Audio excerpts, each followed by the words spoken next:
You've worked with the survivor, and she has completed the psychosocial functionality and the FEL stigma scale questionnaires. Now what? The math is simple.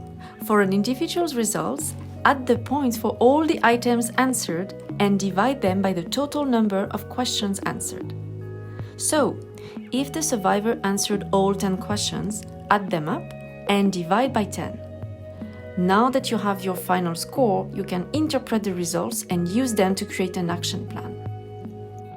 For the psychosocial functionality scale, her score will tell you if she's experiencing no difficulty, minimal or moderate difficulties, or significant difficulties.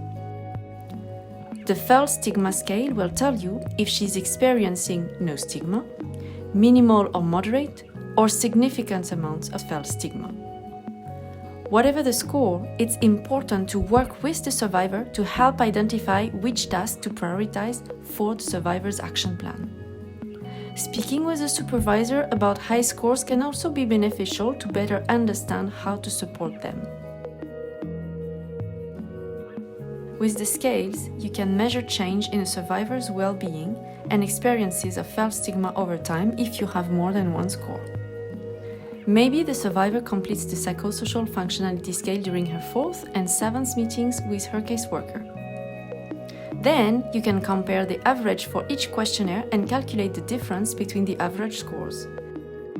This difference may be big or small, and it can tell you if a survivor is feeling improvement, staying the same, or possibly worsening. This works the same for the FEL stigma scale. You can also review experiences of psychosocial functioning and FEL stigma across your caseload. Create a bar graph that indicates the number of survivors in each score category.